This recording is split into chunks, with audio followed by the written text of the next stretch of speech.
Hi friends, good morning. చూడండి sir, Sankranti festival బాగా enjoy చేసినట్లున్నారు. So అయిపోయింది. చూడండి సార్, స్టాక్ మార్కెట్ మీద ఫోకస్ చేద్దాం మళ్ళా. చూడండి సార్, యుఎస్ మార్కెట్లో లాస్ట్ నైట్ యుఎస్ స్టాక్ మార్కెట్లో భారీ ర్యాలీ, నాస్డాక్ అలాగే డౌ జోన్స్లో భారీ ర్యాలీ వచ్చింది.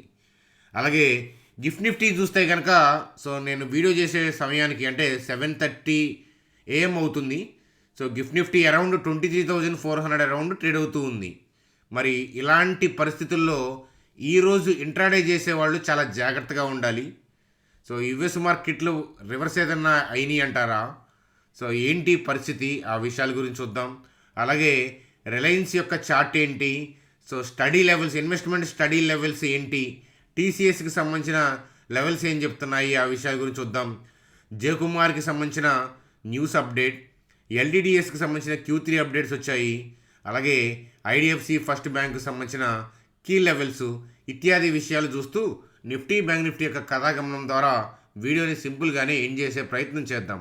చూడండి ఫ్రెండ్స్, వీడియోలోకి వెళ్ళే ముందు సో మన ఛానల్ వీడియోని లైక్ చేయడం అనేది మన జన్మ హక్కు. కాబట్టి వీడియోని ప్రతి ఒక్కరం లైక్ చేద్దాం. అలాగే కొత్తగా వాచ్ చేస్తున్న వాళ్ళకి నేను సబ్స్క్రైబ్ చేయమని చెప్పను మన ఛానల్ని. ఎందుకంటే ఒక 2-3 వీడియోస్ చూస్తే కనుక నచ్చి ఆటోమేటిక్గా సబ్స్క్రైబ్ చేస్తారు. చూడండి ఫ్రెండ్స్, ఒకసారి లాస్ట్ నైట్ యుఎస్ మార్కెట్లో ఏం జరిగింది అని చూస్తే కనుక చూడండి, మనకి నాస్డాక్ చూస్తే 2.45%, అలాగే S&P 1.83%, డౌ జోన్స్ కూడా బాగా పెరిగింది. చూడండి ఫ్రెండ్స్, ఇప్పుడు మనం ఎర్లీ మార్నింగ్ మనం చూడాల్సిన ఇంపార్టెంట్ ఫ్యాక్టర్ ఏంటంటే, ఏషియన్ మార్కెట్స్ అందరూ చూస్తారు. కానీ కొత్త పాయింట్ ఏంటంటే, మీలో బిగినర్స్కి చాలామందికి తెలిసి ఉండకపోవచ్చు, మీలో కొంతమందికి తెలిసే ఉండొచ్చు. డౌ జోన్స్ ఫ్యూచర్ యొక్క రన్నింగ్ మూమెంట్ ఏంటో చూడండి. ఎప్పుడైనా సరే ఇంట్రాడే వ్యూ చేసేవాళ్ళు, వాచ్ చేసేవాళ్ళు ఏంటంటే, ఈ డౌ జోన్స్ ఫ్యూచర్ రెడ్లో ఉందా, గ్రీన్లో ఉందా, దాని మూమెంట్ ఎలా ఉంది అనేది చూసుకుంటా ఒక లుక్ వేయండి అని చెప్తాను daily. So Dow Jones future అనేది గ్రీన్లోనే ఉండటం అనేది శుభసూచకం అని చెప్పచ్చు. సో అట్లాగే ఏంటంటే, మరి గిఫ్ట్ నిఫ్టీ ఎక్కడ ట్రేడ్ అవుతుంది అని అంటే 23,402 స్పాట్, అంటే 23,400 అరౌండ్ ట్రేడ్ అవుతూ ఉందన్నమాట. అలాగే రిమైనింగ్ ఏషియన్ మార్కెట్స్ అన్నీ కూడా రెడ్లో ఉన్నాయి. రిమైనింగ్ ఏషియన్ మార్కెట్స్ అన్నీ కూడా ఏంటంటే గ్రీన్లో ఉన్నాయి. చూడండి సార్, డౌ జోన్స్ ఫ్యూచర్స్ గ్రీన్లో ఉంది, అలాగే ఏషియన్ మార్కెట్స్ అన్నీ గ్రీన్లో ఉన్నాయి. ఇలాంటప్పుడు ఏంటంటే, సో ఇంట్రాడే పాయింట్ ఆఫ్ వ్యూలో డౌన్ సైడ్ థింక్ చేయొద్దు. కానీ సో మరి చార్ట్లో ఎలాంటి స్ట్రాటజీ ఫాలో అవ్వాలి, నిఫ్టీ బ్యాంక్ నిఫ్టీ యొక్క పరిస్థితి ఏంటి అనేది నిఫ్టీ చార్ట్లోకి వెళ్ళి చూపిస్తాను, పదండి. చూడండి ఫ్రెండ్స్, మనకి లాస్ట్ క్లోజింగ్ ప్రైస్ వచ్చేసరికి నిఫ్టీ ఎస్టర్డే ఏంటంటే 23,213 దగ్గర క్లోజ్ అయింది కదా. సో మనకి గిఫ్ట్ నిఫ్టీ ప్రకారం నిఫ్టీ ఓపెన్ అవుతుందా అని అంటే, ఒకవేళ గిఫ్ట్ నిఫ్టీ ఇలాగే 23,400లోనే ఉంటే, ఒకవేళ నిఫ్టీ గ్యాప్ అప్లో ఓపెన్ అయ్యే అవకాశాలు ఉన్నాయి. చూడండి ఫ్రెండ్స్, 60% ఆఫ్ ది కేసెస్లో మాత్రమే గిఫ్ట్ నిఫ్టీకి తగ్గట్టుగా ఓపెన్ అవుతుంది. ఈ విషయం మనం గుర్తుపెట్టుకోవాలి. సరే, ఎక్కడ ఓపెన్ అయినా మనం ఏంటంటే నిన్నటి క్లోజింగ్ ఏరియా దాకా ఆగండి అంటాను. డిప్ అయితే నిన్నటి క్లోజింగ్ ఏరియా అరౌండ్ దాకా ఆగాలి అని చెప్తాను. సపోజ్ హైయర్ లెవెల్లో ఓపెన్ అయితే, హైయర్ లెవెల్లో ఓపెన్ అవ్వకుండా న్యూట్రల్గా ఓపెన్ అయితే అప్పుడు మనం రన్నింగ్లో అబ్జర్వేషన్ చూడొచ్చు. ఒకవేళ హైయర్ లెవెల్లో ఓపెన్ అయితే కనుక, అంటే ఈ 23,370 నిఫ్టీ స్పాట్ 23,370, 360 ఆ ఏరియాలో ఓపెన్ అయిందనుకోండి, అప్పుడు ఏంటంటే డిప్ కోసం వెయిట్ చేయండి అంటాను. సో ఈ 23,230, 240 ఈ ఏరియా డిప్ కోసం వెయిట్ చేయండి అంటాను. సో ఈ పర్టికులర్ ఏరియాలో ఏంటంటే బయర్ ఎక్కడ యాక్టివేట్ అవుతాడనేది చూడాలి. సో ఒకవేళ హైయర్ లెవెల్లో ఓపెన్ అయ్యి సో మనం అనుకున్న ఏరియాకి రాకపోతే ఏంటి అని అంటే, రాకుండా కూడా ఉంటాయి. అంతేగాని హైయర్ లెవెల్లో ఓపెన్ అయ్యింది కదా, ఖచ్చితంగా 23,234 స్పాట్ ఈ ఏరియాకి వస్తుంది అని అనుకోవద్దు.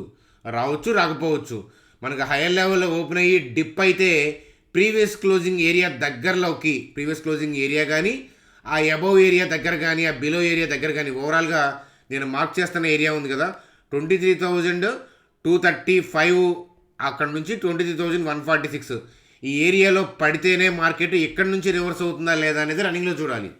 ఆ ఏరియాలోకి రాకపోతే నేనైతే ప్రెడిక్ట్ చేయను అని చెప్తాను. ఎస్పెషల్లీ ఫస్ట్ హాఫ్ ఆ ఏరియాలోకి రాకపోతే ఏంటంటే 2 o'clock తర్వాత ఏంటంటే మార్కెట్ మూవ్మెంట్ని అప్పుడు మనం అబ్జర్వ్ చేసుకోవాలి అని చెప్తాను.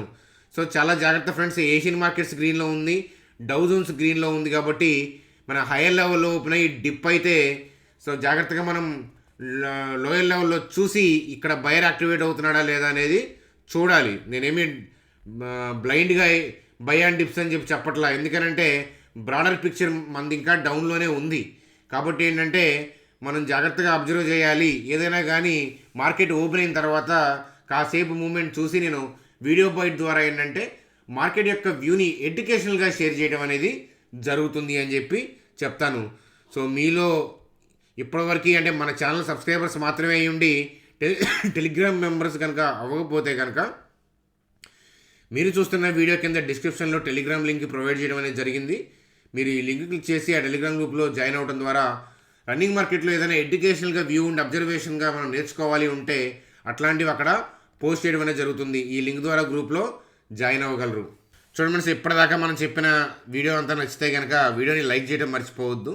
సో రిమైనింగ్ అప్డేట్స్కి వెళ్దాం పదండి.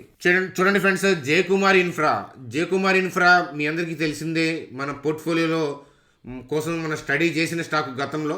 జయకుమార్ ఇన్ఫ్రా అనే వాళ్ళు ఇప్పుడు ఏంటంటే ఆర్డర్ వర్త్ 1073 crore రూపీస్ అంట.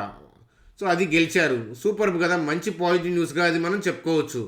డిప్స్ ఏదైనా వస్తే జయకుమార్ ఇన్ఫ్రా గురించి ఆలోచించవచ్చు. చూడండి ఫ్రెండ్స్, నిఫ్టీ ఇంతలా డిప్ అవుతున్నా కూడా సో మంచిగా బిజినెస్ డీల్స్ వస్తూ ఇలా ఆర్డర్లు గెలుచుకుంటూ ఎర్నింగ్ పాయింట్ ఆఫ్ వ్యూలో స్టడీగా ఉన్న జయకుమార్ ఇన్ఫ్రా లాంటివి పెద్దగా మీకు ఏంటంటే డిస్కౌంటెడ్ మోడ్లో కనిపించవు. రీజన్ ఏంటంటే బిజినెస్ అనేది ఎప్పుడైనా ముఖ్యం. నిఫ్టీ బాగోకపోయినా కూడా ఇండివిజువల్ కంపెనీ యొక్క బిజినెస్ కనుక చాలా అవుట్ పర్ఫామ్ చేస్తున్నప్పుడు ఏంటంటే మీకు డిజైర్డ్ డిస్కౌంటెడ్ మోడ్లో ప్రైజ్లు అనేవి లభ్యం కావు అని చెప్పి చెప్తానమాట. సో జయకుమార్ ఇన్ఫ్రాకి సంబంధించిన అప్డేట్గా చూడండి ఫ్రెండ్స్. అలాగే LTTS so LNT technology services యొక్క Q3 అప్డేట్ చూస్తే కనుక రెవెన్యూ పాయింట్ ఆఫ్ వ్యూలో ఈరానీర్ పాయింట్ ఆఫ్ వ్యూలో అంటే లాస్ట్ ఇయర్ Q3తో కంపేర్ చేస్తే కరెంట్ ఇయర్ Q3 ఎలా ఉంది అని చూస్తే కనుక బిజినెస్ రెవెన్యూ 9.5% పెరిగింది. క్వార్టర్ పాయింట్ ఆఫ్ వ్యూలో 3.1% డిక్లైన్ అయింది. నెట్ ప్రాఫిట్ చూస్తే కనుక 4% డిక్లైన్ అయింది. క్వార్టర్ పాయింట్ ఆఫ్ వ్యూలో మనకి ఫ్లాట్గా ఉంది అని చెప్పి చెప్పచ్చు. కాస్త ఏంటంటే ప్రాఫిట్ స్లో డౌన్ అయింది అనే విషయం మనకు అర్థమవుతుంది అనమాట. So 9 months financial year comparison చూస్తే రెవెన్యూ 8.1% పెరిగింది. నెట్ ప్రాఫిట్ చూస్తే ఫ్లాట్గా ఉందన్నమాట. కాస్త స్లో డౌన్ అయ్యాయి అని చెప్పచ్చు. మనం HCL రిజల్ట్స్ చూసినా రిమైనింగ్ ఇప్పుడు వస్తున్న కంపెనీస్ యొక్క రిజల్ట్స్ చూసినా ఈ క్వార్టర్లీ ఎర్నింగ్స్ కూడా ఏంటంటే ఫ్లాటిష్గానే ఉన్నాయి. కానీ నిఫ్టీ జాగ్రత్త. సో నిఫ్టీ ఏంటంటే కాస్త షార్ట్ కవరింగ్ వచ్చే అవకాశాలు కనిపిస్తూ ఉన్నాయి. షార్ట్ కవరింగ్ ర్యాలీ వచ్చిన తర్వాత ఎన్ని రోజులు వస్తుందనేది మనం తెలియదు. షార్ట్ కవరింగ్ ర్యాలీ వచ్చిన తర్వాత మళ్ళీ హైయర్ లెవెల్ నుంచి సెల్ ఆఫ్ జరగచ్చు. కానీ షార్ట్ కవరింగ్ ర్యాలీ రానియండి, వచ్చిన తర్వాత హైయర్ లెవెల్లో పడేటట్లుంటే ఆ పాయింట్ ఆఫ్ వ్యూలో థింక్ చేద్దాం, లేకపోతే కనుక వెయిట్ చేద్దాం అని చెప్పి చెప్తాను. చూడండి సార్, రిలయన్స్ ఇండస్ట్రీస్ యొక్క చార్ట్ చూస్తే సో చాలా వోల్టాలిటీ నడుస్తుంది రీసెంట్ డేస్లో. సో రీసెంట్గా ఈ ఏరియాలో ఉన్నప్పుడు మనం ఒకసారి మాట్లాడాము. ఇన్వెస్ట్మెంట్ స్టడీ పాయింట్ ఆఫ్ వ్యూలో ఒకసారి చూడండి, అబ్జర్వ్ చేయండి, మీకు ఏదైనా పనికొస్తుందో లేదో చూడండి అని చెప్పి చెప్తాను. మీ అబ్జర్వేషన్ ఏంటనేది ఓవరాల్గా ఏంటంటే రిలయన్స్ ఇండస్ట్రీస్లో షార్ట్ కవరింగ్ అట్లాగే ఏంటంటే స్లోగా బయింగ్ కూడా వస్తుంది అనే విషయం మనకు అర్థమవుతూ ఉంది. ఎందుకనంటే రిలయన్స్ చాలా బాగా డిస్కౌంట్ అయ్యింది. సో ఇది ఫర్దర్గా బాగా ముందుకెళ్ళాలి అని అంటే కనుక ఇక్కడ థింగ్ ఏంటంటే రిలయన్స్ ఇండస్ట్రీస్ వాళ్ళు ఇచ్చే Q3 ఎర్నింగ్స్ కనుక స్టడీగా ఉంటే ఫర్దర్గా ర్యాలీ అవుతాయి, లేదా ఇంకొంచెం డిస్కౌంట్ మోడ్లోకి వెళ్ళే అవకాశాలు ఉంటాయి. రిజల్ట్స్లో కనుక బాగా డీవియేషన్ వస్తే మనం ఏం చేయలేము. కాబట్టి అప్కమింగ్ Q3 అప్డేట్ దాకా ఒకసారి జాగ్రత్తగా చూస్తూ ఉండండి అని చెప్పి చెప్తాను రిలయన్స్ ఇండస్ట్రీస్ని. వీడియో ఫర్దర్గా కంటిన్యూ చేసే ముందు సో మీలో ఎవరికైనా డీమ్యాట్ అకౌంట్ లేకపోయినా, మీ ఫ్రెండ్స్కి ఫ్యామిలీ మెంబర్స్కి లేకపోయినా ఇక్కడ మనం లింక్స్ ఇచ్చాము చూడండి. ఇట్లా మీరు మీ మొబైల్ నెంబర్ ఎంటర్ చేసి కంటిన్యూ క్లిక్ చేస్తే, మీరు మొబైల్ నెంబర్ ఎంటర్ చేసి ఇక్కడ OTP ఎంటర్ చేసి కంటిన్యూ క్లిక్ చేస్తే 10 minutesలో అకౌంట్ ఓపెన్ అవుతుంది. సో ఇద్దరు కూడా ఏంటంటే ఫ్లాట్ 20 rupees పర్ ఆర్డర్ అనమాట. అంటే పర్ ట్రేడ్ అనేది 20 rupees మాత్రమే ఛార్జ్ చేస్తున్నారు. అలాగే యాప్ ఇంటర్ఫేస్ అవన్నీ కూడా బాగుంటాయి. బిగినర్స్ ఎస్పెషల్లీ ఈ లింక్స్ని వాడుకోవచ్చు. ఎక్స్పీరియన్స్ ఉన్న వాళ్ళు కూడా మీకు అకౌంట్ లేకపోతే ఈ లింక్స్ని వాడుకోవచ్చు. అయితే అకౌంట్ ఓపెన్ చేసిన వాళ్ళు ఐడిని మా టీం నెంబర్కి పంపించండి. ఎందుకంటే వాళ్ళు వెబినార్లు కండక్ట్ చేస్తూ ఉంటారు. అలాంటి వెబినార్లు ఏంటంటే మీకు ఇన్ఫర్మేషన్ ఇస్తారనమాట. బ్రోకింగ్ కంపెనీ వాళ్ళు వెబినార్లు కండక్ట్ చేస్తున్నప్పుడు లేదా ఆఫ్లైన్ వర్క్షాప్స్ ఏదైనా పెడుతున్నా ఏదైనా టాపిక్ రిలేటెడ్ వాళ్ళు ఏదైనా డిస్కషన్ పెడుతున్నా అట్లాంటివి మీకు ఇన్ఫర్మేషన్ అనేది ప్రొవైడ్ చేయడం అనేది జరుగుతుంది మీరు ఈ గ్రూప్లో ఉంటే. కాబట్టి అకౌంట్ ఓపెన్ చేసిన వాళ్ళు మా టీం మెంబర్కి వాట్సాప్ చేయండి. అలాగే బిగినర్స్ ఉంటే కనుక అకౌంట్ ఓపెన్ చేస్తే వాళ్ళకి తెలియని వాళ్ళు ఉంటే కనుక మనీ మేనేజ్మెంట్, క్యాండిల్ స్టిక్స్ అంటే ఏంటి, బేసిక్ ఫండమెంటల్స్ ఎట్లాంటివి చూడాలి, అట్లాంటివి నా వెబినార్లు కూడా లైఫ్ టైం అనేవి అప్పుడప్పుడు కొనసాగుతూ ఉంటాయి. అట్లాంటివి కూడా మీకు ఇన్ఫార్మ్ చేయడం అనేది జరుగుతుందన్నమాట. చూడండి sir, TCS so Q3 updates తర్వాత ఏంటంటే భారీ డివిడెంట్ ఇవ్వడంతో నెక్స్ట్ డే గ్యాప్ అప్ అయింది. సో కాస్త ఏంటంటే మనకి ఇప్పుడు ఆ గ్యాప్ అప్ ఉంది కాబట్టి అయింది కాబట్టి మనం ఏం వెయిట్ చేయాలి అని అంటే ఈ 41449 సో ఈ గ్యాప్లో సగం లైన్ కన్నా కింద బయర్ ఏదైనా యాక్టివేట్ అవుతారనేది చూడాలి. సో ఆ కిందకి వచ్చేదాకా నేను వెయిట్ చేస్తానని చెప్తాను అనమాట. ఫర్దర్గా టీసీఎస్ పాయింట్ ఆఫ్ వ్యూలో కాస్త ఈ లైన్ కట్ అయితే చూద్దామని చెప్తాను. చూడండి సార్, మార్కెట్ కరెక్షన్స్ వస్తున్నప్పుడు ఏంటంటే చూస్తూ కూర్చుంటారు బాటమ్ కోసం. అలా కాకుండా ఏంటంటే కొద్దిగా 1 to 2% అన్నా మీకు బాగా క్వాలిటీ స్టాక్స్ అని మీకు బాగా నచ్చిన స్టాక్స్లో 1 to 2% స్లోగా ఏంటంటే డిప్స్లో స్టడీ చేసుకుంటూ మీకు నచ్చితే కనుక వాటిలో కొనుక్కుంటూ మీకు నచ్చితే కనుక వాటిలో కొనుక్కుంటూ ఉంటే కనుక సో మళ్ళీ సడన్గా ర్యాలీస్ వచ్చినప్పుడు బాధపడకుండా ఉంటారు. అంతేగాని మార్కెట్ ఏమీ నేను అక్కడ బోటమ్ అవుతాను ఖచ్చితంగా విభూది పెట్టుకొని ఏం కనపడదు. స్టాక్స్ కూడా చెప్పవు. సేమ్ థింగ్ నిఫ్టీను స్టాక్స్ బోటమ్ ఒకటే కాదు. కొన్ని స్టాక్స్ నిఫ్టీ కన్నా ముందే బోటమ్ అవుతాయి, కొన్ని నిఫ్టీ తర్వాత బోటమ్ అవుతాయి. సేమ్ థింగ్ ఏంటంటే బాగా పర్ఫామ్ చేస్తేనే అసలు డిస్కౌంటే అవ్వవు. సో మీరు చూసుంటే కనుక ఈ ఫాల్ కాకుండా దీనికన్నా ముందు ఫాలు సో నిఫ్టీ 10% పడింది. అక్కడ హెచ్డిఎఫ్సి బ్యాంకు, ఐసిఐసి బ్యాంకు ఆ కరెక్షన్లో ఏంటంటే పార్టిసిపేట్ చేయలేదు, కానీ ఇప్పుడు పార్టిసిపేట్ చేస్తున్నాయి. సో కాబట్టి ఏంటంటే సో ఎప్పుడు కూడా ఈ స్టాక్ని కరెక్ట్గా నిఫ్టీని ముడిపెట్టి ఇన్వెస్ట్మెంట్ చేద్దాం అనుకుంటే కనుక మీకు ముడిపడదు, అందులో డౌటే లేదు అని చెప్తాను. చూడండి sir, IDFC first bank so అయితే గతంలో మనం అనుకున్న లెవెల్ ఏదైతే ఈ గ్యాప్లో లెవెల్ అయితే ఉందో 61, 56 సంథింగ్ ఆ లెవెల్ దగ్గర ఇంకా టచ్ అవుతూ ఉంది.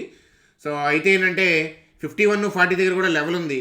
సో ఈ లెవెల్ దాకా వస్తుందని మనం చెప్పలేము. ఈ లెవెల్ దాకా రావాలి అని అంటే అప్కమింగ్ Q3 అప్డేట్స్ ఉంటాయి కదా, వాటిల్లో బాగా డీవియేషన్ ఉంటే తప్ప ఈ లెవెల్కి రాకపోవచ్చు. కాబట్టి వాటిని మనం ప్రెడిక్ట్ చేయలేం. కాబట్టి ఒకసారి జాగ్రత్తగా అబ్జర్వ్ చేయండి అని చెప్తాను ఐడిఎఫ్సి ఫస్ట్ బ్యాంక్. చూడండి సార్, టైం వచ్చేసరికి 7:43 అయింది.